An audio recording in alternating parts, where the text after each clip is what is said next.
بسم اللہ الرحمن الرحیم۔ السلام علیکم خواتین و حضرات، عائشہ وائس میں ایک نئی ویڈیو کے ساتھ آپ کی خدمت میں حاضر ہوں۔ امید کرتی ہوں آپ سب لوگ بالکل خیر و عافیت سے ہوں گے۔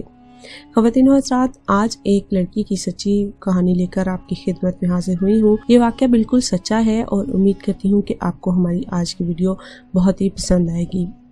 ہماری آج کی ویڈیو شروع کرنے سے پہلے میرے تمام نئے آنے والے ویور سے گزارش ہے، جنہوں نے ابھی تک ہمارے چینل عائشہ وائس کو سبسکرائب نہیں کیا وہ جلدی سے سبسکرائب کر لیں اور ساتھ میں موجود بیل نوٹیفیکیشن کو آن کرنا مت بھولیے گا۔ اس سے آپ کو ہماری ہر نئی اپڈیٹ سب سے پہلے مل جائے گی۔ یہ واقعہ شام کے شہر دمشق میں ہوا۔ ایک نوجوان خوبصورت لڑکی روزانہ اکیلی یونیورسٹی جاتی تھی۔ اس یونیورسٹی میں اس کا والد ایک ڈپارٹمنٹ کا انچارج تھا۔ ایک دن چھٹی کے فوراً بعد اچانک بادل گرجنے لگے اور زوردار بارش ہونے لگی۔ ہر کوئی جائے پناہ کی تلاش میں دوڑ رہا تھا۔ سردی کی شدت بڑھنے لگی۔ آسمان سے گرنے والے اولے لوگوں کے سروں پر برسنے لگے۔ یہ لڑکی بھی یونیورسٹی سے نکلی اور جائے پناہ کی تلاش میں دوڑنے لگی۔ اس کا جسم سردی سے کانپ رہا تھا، لیکن یہ نہیں جانتی تھی کہ اسے پناہ کہاں ملے گی۔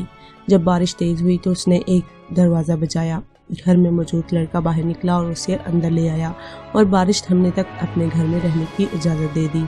دونوں کا آپس میں تعارف ہوا تو معلوم ہوا لڑکا بھی اسی یونیورسٹی میں پڑھتا ہے جہاں وہ خود زیر تعلیم ہے اور اس شہر میں اکیلا رہتا ہے۔ ایک کمرہ، برآمدہ اور باتھ روم اس کا کل گھر تھا۔ نوجوان نے اسے کمرے میں آرام کرنے کو کہا اور اس کے پاس ہیٹر رکھ دیا اور کہا کہ کمرہ جب گرم ہو جائے گا تو وہ ہیٹر نکال لے گا۔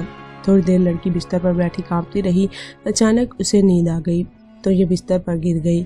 نوجوان ہیٹر لینے کمرے میں داخل ہوا تو اسے یہ بستر پر سوئی ہوئی لڑکی جنت کی حوروں کی سردار لگی۔ وہ ہیٹر لیتے ہی فوراً کمرے سے باہر نکل آیا، لیکن شیطان جو کہ اسے گمراہ کرنے کے موقع کی تلاش میں تھا اسے وسوسے دینے لگا۔ اس کے ذہن میں لڑکی کی تصویر خوبصورت بنا کر دکھانے لگا۔ تھوڑی دیر میں لڑکی کی آنکھ کھل گئی۔ جب اس نے اپنے آپ کو بستر پر لیٹا ہوا پایا تو ہڑبڑا کر اٹھ گئی اور گھبراہٹ کے عالم میں بے تحاشا باہر کی طرف دوڑنے لگی۔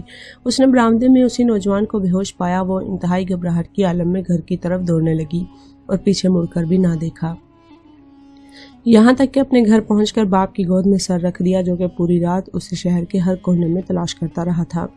اس نے باپ کو تمام واقعات منوان سنا دیے اور اسے قسم کھا کر کہا کہ میں نہیں جانتی جس عرصے میں میری آنکھ لگی کیا ہوا میرے ساتھ، کیا کیا گیا، کچھ نہیں پتا۔ اس کا باپ انتہائی غصے کے عالم میں اٹھا اور یونیورسٹی پہنچ گیا اور اس دن غیر حاضر ہونے والے طلباء کے بارے میں پوچھا تو پتہ لگا کہ ایک لڑکا شہر سے باہر گیا ہے اور ایک بیمار ہے، ہسپتال میں داخل ہے۔ باپ ہسپتال پہنچ گیا تاکہ اس نوجوان کو تلاش کرے اور اس سے اپنی بیٹی کا انتقام لے۔ اسپتال میں اس کی تلاش کے بعد جب اس کے کمرے میں پہنچا تو اسے اس حالت میں پایا کہ اس کے دونوں ہاتھوں کی انگلیاں پٹیوں سے بندھی ہوئی تھی۔ اس نے ڈاکٹر سے اس مریض کے بارے میں پوچھا تو ڈاکٹر نے بتایا جب یہ ہمارے پاس لایا گیا اس کے دونوں ہاتھ جلے ہوئے تھے۔ باپ نے نوجوان سے کہا تمہیں اللہ کی قسم مجھے بتاؤ تمہیں کیا ہوا ہے۔ باپ نے اپنا تعارف نہیں کروایا تھا۔ وہ بولا ایک لڑکی کل رات بارش سے بچتی ہوئی میرے پاس پناہ لینے کے لیے آئی۔ میں نے اسے اپنے کمرے میں پناہ تو دے دی لیکن شیطان مجھے اس کے بارے میں پھسلانے لگا تو میں اس کے کمرے میں ہیٹر لینے کے بہانے داخل ہوا۔ وہ سوئی ہوئی لڑکی مجھے جنت کی حور لگی۔ میں فوراً باہر نکل آیا لیکن شیطان مجھے مسلسل اس کے بارے میں پھسلاتا رہا اور غلیظ خیالات میرے ذہن میں آتے رہے۔ تو جب بھی شیطان مجھے برائی پر اکساتا میں اپنی انگلی آگ پر جلاتا تاکہ جہنم کی آگ اور اس کے عذاب کو یاد کروں اور اپنے نفس کو برائی سے باز رکھ سکوں، یہاں تک کہ میری ساری انگلیاں جل گئی اور میں بے ہوش ہو گیا۔ مجھے نہیں پتا میں اسپتال کیسے پہنچا۔ یہ باتیں سن کر باپ بہت حیران ہوا۔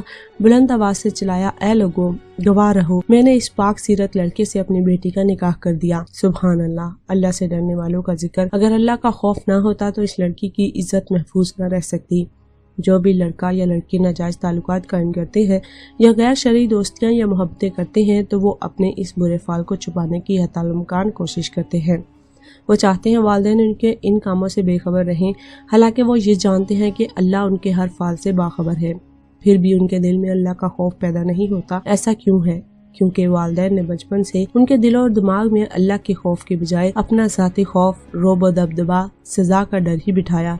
اس لیے آج وہ اللہ سے بے پرواہ ہو کر والدین سے چھپ کر گناہوں کا ارتکاب کرتے ہیں۔ اور ایسے بھی والدین ہیں جنہوں نے اپنی اولاد کی تربیت خوف خدا پر کی تو ان کی اولاد نے بھی ہمیشہ برائیوں سے اپنے آپ کو باز رکھا۔ خواتین و حضرات، ہماری آج کی ویڈیو آپ کے لیے ایک رہنمائی کا باعث بنے گی انشاءاللہ۔ اگر آپ کو ہماری آج کی ویڈیو پسند آئی ہو تو اسے لائک کرتے ہوئے شیئر ضرور کیجیے گا اور کمنٹ کرنا مت بھولیے گا کہ آپ کو ہماری آج کی ویڈیو کیسی لگی۔ آنے والی ویڈیو تک کے لیے ہمیں دیجیے اجازت، اپنا اور اپنے ساتھ دوسروں کا ڈھیروں خیال رکھیے گا، ہمیں اپنی دعاؤں میں یاد رکھیے گا۔ اللہ حافظ۔